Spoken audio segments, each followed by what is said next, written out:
दोस्तों नमस्कार। एक बार फिर से आपका स्वागत। हमने विश्व के भूगोल को लेकर के 25 प्रश्नों को देख लिया था। अब आपके सामने 26वां प्रश्न। सही मिलान कीजिए। ठीक है, सही मिलान करना है आपको। गोभी का मरुस्थल जो है वो कहाँ है? तो गोभी का मरुस्थल आप जानते हैं मंगोलिया में है। तकला मकान जो है चाइना में है। आप इसको ऐसे भी कह सकते हैं कि चीन को जो है क्या चिढ़ाते थे? तकला मकान चिढ़ाते थे। बचपन में अगर किसी की गंजी हो जाया करती थी तो उसको तकला मकान चिढ़ाते थे। ठीक है, तो टकला मकान जो है वह चीन को चिढ़ाते थे, है ना। दस्त ए कबीर, तो दस्त ए कबीर जो है यह ईरान में है। और अल नाबूद जो है वह सऊदी अरब के, अगर आप देखेंगे तो साउथ इस वेस्ट वाले क्षेत्र में आपको मिलेगा। ठीक है, तो इसका सही कूट होगा 3 4 2 1। अब हम कूट भी देख लेते हैं किधर है कूट।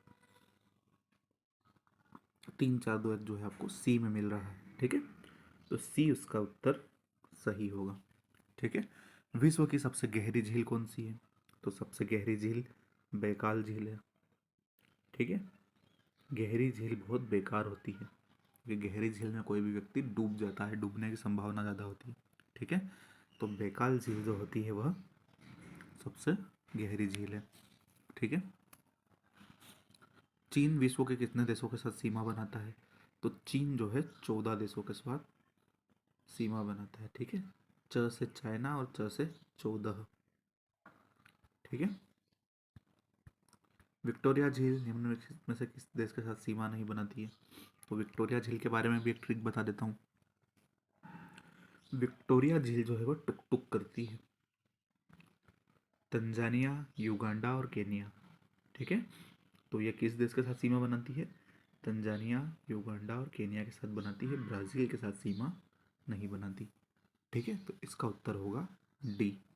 जापान के किस शहर को मैनचेस्टर की उपमा दी जाती है? तो सूती वस्त्र उद्योग के विकास के लिए जापान के ओसाका शहर को जापान का मैनचेस्टर कहा जाता है। ठीक है, तो जापान का मैनचेस्टर जो है, और भारत का मैनचेस्टर किसको कहते हैं? भारत का मैनचेस्टर अहमदाबाद को कहते हैं क्योंकि सूती वस्त्र के उद्योग के लिए यह प्रसिद्ध है। ठीक है, और अगर हम मध्य प्रदेश के मैनचेस्टर की बात करेंगे तो इंदौर को कहा जाना चाहिए क्योंकि सूती वस्त्र के लिए मध्य प्रदेश का इंदौर फेमस है ना। चाबहार बंदरगाह किस देश में है? तो चाबहार बंदरगाह जो है यह ईरान का है। खूब फेमस हुआ था क्योंकि हमने पाकिस्तान को बाइकआउट करके ईरान से सीधे हमारा समुद्री मार्ग से संपर्क स्थापित कर लिया था। और मध्य एशिया में जाने के लिए, अगर हमको व्यापार करने के लिए मध्य एशिया में जाना है तो हमको अब पाकिस्तान से होकर के नहीं जाना होगा बल्कि हम ईरान के चाबहार बंदरगाह से जा सकते हैं। ठीक है, तो एक महत्वपूर्ण व्यापारिक स्थल चाबहार बंदरगाह ईरान में है। इसराइल की सीमा किस देश को नहीं लगती? तो जब आप वर्ल्ड मैप को देखेंगे तो इसराइल की सीमा लेबनान से लगती है, सीरिया से लगती है और जॉर्डन से भी लगती है। ठीक है, लेकिन तजाकिस्तान को अगर आप देखेंगे तो यह बहुत वाइड है। जैसे ये अगर इंडिया है, यहाँ पाकिस्तान है, ठीक है, यहाँ अफगानिस्तान है और इसके ऊपर आपको तजाकिस्तान मिल जाएगा, फिर किर्गिस्तान मिल जाएगा। ठीक है, और इस क्षेत्र में जो है आपको इसराइल मिलेगा जहाँ पर जॉर्डन, लेबनान, सीरिया, सऊदी अरब ये सब देश है। ठीक है, ईरान। ठीक है, तो अब अगला प्रश्न आपके सामने 33वां प्रश्न। कजाकिस्तान के संदर्भ में कौन सा कथन असत्य है? ठीक है, तो दक्षिण एशिया में स्थित है। यह बात पहली बात ही गलत हो गई क्योंकि जो कजाकिस्तान है यह मध्य एशिया में है, ना कि दक्षिण एशिया में। बाकी सभी कथन इसके सत्य हो जाएंगे, है ना।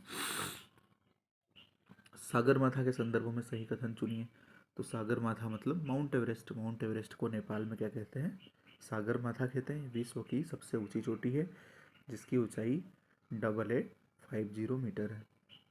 ठीक है, पहले इसकी ऊंचाई 8848 मानी जाती थी लेकिन अब इसमें कुछ मीटर के इजाफा हो गया है। ठीक है, नई ऊंचाई 8850 मानी जाती है। यूएसए की मृत घाटी किसका उदाहरण है?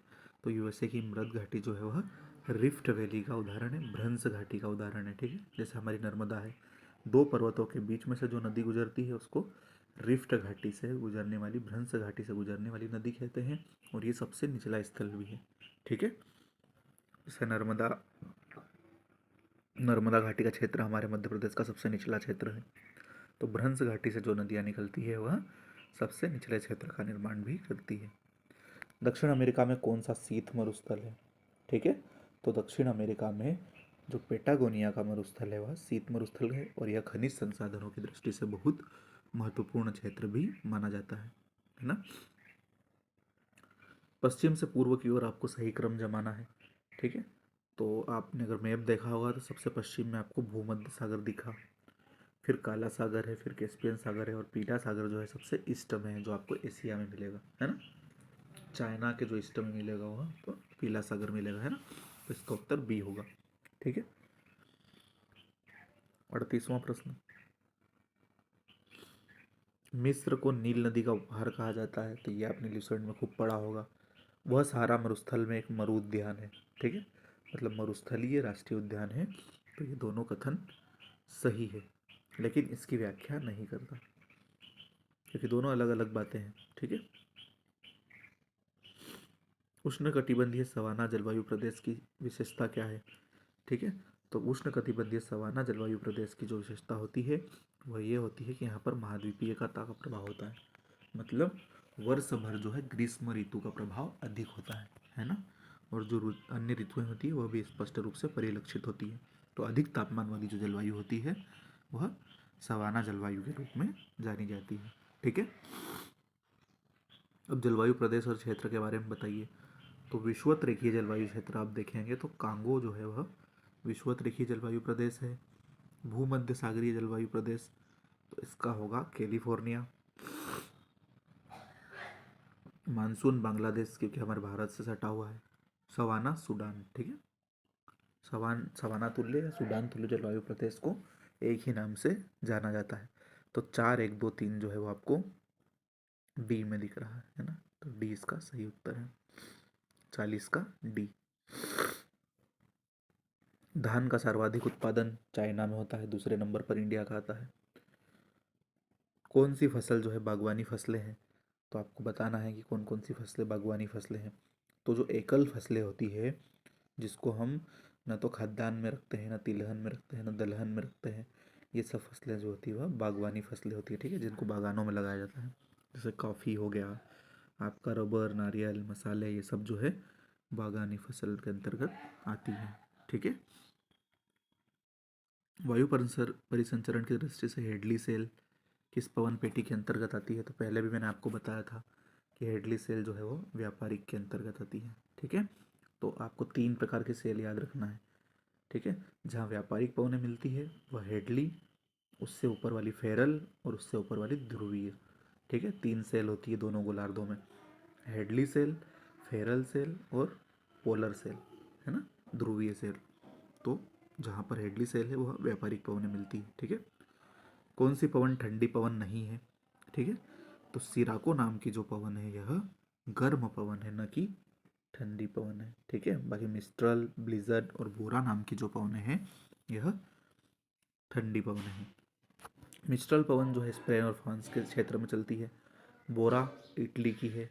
और ब्लिजर्ड जो है यह काफ़ी न्यूज़ में रहती है। आर्कटिक जो सर्कल है यहाँ पर ब्लिजर्ड नाम की पवन, ठंडी पवन का जो है प्रभाव रहता है ना। घाटी समीर के बारे में बताइए। तो घाटी समीर तो बहुत, ये भी जलवायु के संदर्भ में फेमस टर्म है कि जब दिन के समय में घाटी से पर्वत की तरफ जो हवाएं चलती है, आर्द्रता युक्त पवनें ऊपर की ओर चलती है, उनको घाटी समीर कहते हैं। ठीक है, और रात्रि के समय ये पवनें वापस नीचे उतर आती है। ठीक है, तो दिन में घाटी से पर्वत की ओर चलती है। बी जो है इसका सत्य कथन हो जाएगा। वायुयान मार्ग में किस वायुमंडल के अनुकूल होता है? तो वह वायुयान के लिए समताप मंडल अनुकूल होता है, क्योंकि यहाँ पर आंधी तूफान का प्रभाव नहीं होता, तापमान समान रहता है। ठीक है, तो वायुयान संचालन के लिए सब तापमंडल जो होता है वह अनुकूल होता है। चक्रवात का की आँख का संबंध है। तो चक्रवात की आँख जो है वह वर्षा विहीन क्षेत्र होता है। ठीक है, जब चक्रवात बनता है ऐसे ऐसे करके, तो ये जो बीच का एकदम क्षेत्र होता है इसको चक्रवात की आँख कहते हैं। और ये वाला क्षेत्र वर्षा विहीन क्षेत्र होता है, क्योंकि यहाँ पर आर्द्रता नहीं होती। ठीक है, जहाँ पर आर्द्रता होगी वहीं पर वर्षा होगी, है ना। उष्ण महासागरीय जलवायु के संदर्भ में सत्य कथन बताइए। तो उष्ण महासागरीय जलधाराएं सदैव विषुवत रेखीय क्षेत्र में उत्पन्न होते हैं। ठीक है, सही बात है। ये गर्म जलधाराएं होती है, नाम से ही स्पष्ट है, उष्ण है तो गर्म है। सदैव ध्रुवों की ओर गमन करती है, ये भी सही है, क्योंकि विषुवत रेखा से ध्रुवों की ओर गमन करती है, तो सभी कथन जो होंगे वह सत्य होंगे। ज्वार भाटा के संदर्भ में असत्य कथन चुनिए। ठीक है, तो ज्वार भाटा 24 घंटे में पृथ्वी में एक स्थान पर 2 बार आते हैं, सही है। 12-12 घंटे में आते हैं तो 24 घंटे में 2 बार आते हैं। एक ही समय में पृथ्वी के 2 स्थानों पर ज्वार आते हैं, तो ये भी सही है। एक बिंदु पर 12 घंटे 30 मिनट में दूसरी बार ज्वार आता है, सही है। ज्वार आने हेतु चंद्रमा का आकर्षण उत्तरदायी है, तो यह गलत है। ठीक है, क्योंकि ज्वार आने के लिए जो है वह पृथ्वी एवं चंद्रमा के मध्य सापेक्षिक गति होना अनिवार्य होती है, न कि केवल चंद्रमा का आकर्षण होता है। ठीक है, 50वां प्रश्न, विश्व का सबसे ऊंचा ज्वार जो है वो भंडी खाड़ी में आता है। विश्व का सबसे ऊंचा ज्वार कहाँ पर आता है? भंडी की खाड़ी में आता है। ठीक है, थैंक यू।